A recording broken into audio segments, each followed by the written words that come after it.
What if I told you there's a force in finance so powerful, so fundamental, that it's often called the eighth wonder of the world? It's not some secret stock tip or complex strategy. It's a simple concept called compounding, and understanding it truly could change your financial life. You might have heard of the term thrown around, maybe associated with investing or savings, but what does it actually mean? How does it work? And why is it considered one of the most powerful forces for building wealth over time? Stick around, because in the next few minutes I'm going to break down compounding using simple explanations and examples. Let's start super simple. Imagine you have some money saved or invested. That money earns a return, maybe interest from savings or growth and dividends from investments.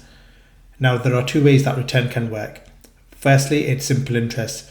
You only earn the return on your original amount of money year after year. The earnings themselves don't generate anything extra. Secondly, is compound interest. This is where the magic happens. You earn a return on your original amount, and you start earning a return on the returns you already made. Your money starts making its own money. Think of it like this. Simple interest. Your money has a job, it earns wages. Compound interest, however, your money earns a job, earns wages, and then those wages earn their own jobs and start earning their own wages too. The best way to picture compounding is a snowball effect. Imagine starting with a small snowball at the top of a hill. As you give it a little push, it starts rolling. At first, it doesn't seem to grow much. It picks up a little snow, but it's still small. You might even get bored of watching it. But as it keeps rolling, it gets bigger, and because it's bigger, it picks up more snow with each rotation. Its surface area increases. Suddenly, it starts growing much faster.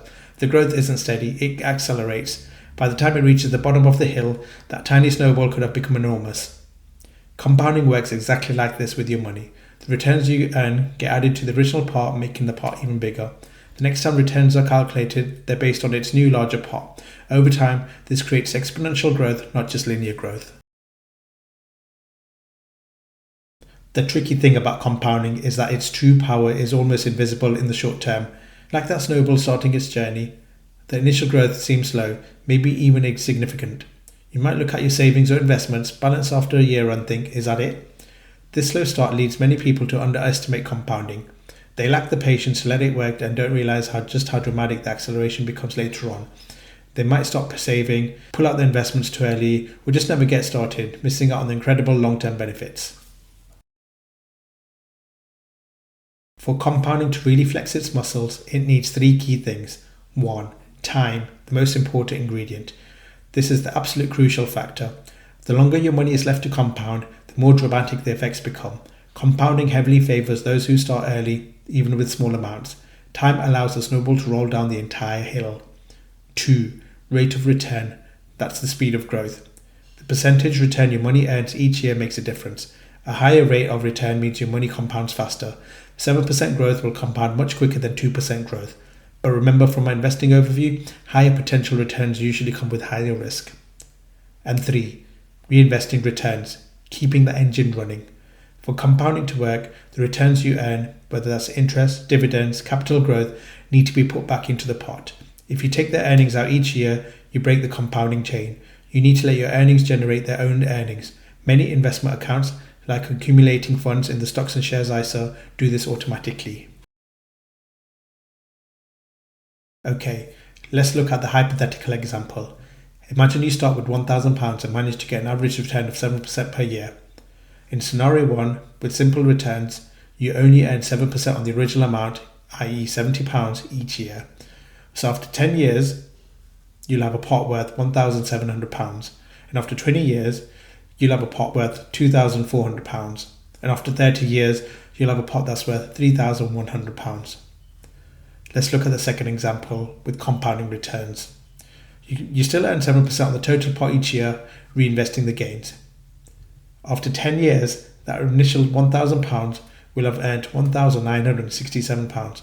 That is 267 more than the simple return. After 20 years, that growth extends to £3,870. After 30 years, that growth increases to £7,612. That is £4,512 more than the simple way.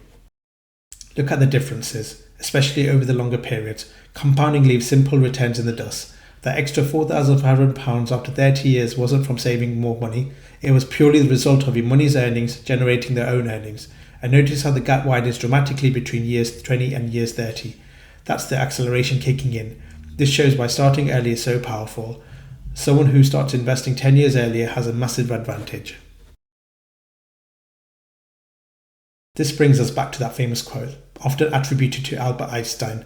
Compound interest is the eighth wonder of the world. He who understands it earns it. He who doesn't pays it. He who understands it earns it. This refers to what we've been talking about, harnessing the power of compounding through long-term savings and investing to build wealth. You put compounding to work for you. He who doesn't understand it pays it. This is the flip side. Compounding also works powerfully against you when it comes to debt. Credit card, payday loans, even some mortgages often use compound interest. And if you're not paying off the interest quickly, the interest gets added to the debt, and then you start paying interest on the interest. It's a snowball effect in reverse, digging you into a deeper hole. Understanding compounding helps you appreciate the importance of investing for the future and the dangers of high interest debt. So, compounding is essentially your money working over time to make more money all by itself. It starts slow but accelerates dramatically over time, turning even small regular contributions into potentially significant sums given enough years. It's the patient investor's best friend. It works in savings accounts slowly and investment accounts potentially much faster. The key is to start as early as you can, contribute regularly if possible, reinvest your earnings and give it time, lots of time, to work its quiet magic. Don't underestimate the eighth wonder. Make sure it's working for you, not against you.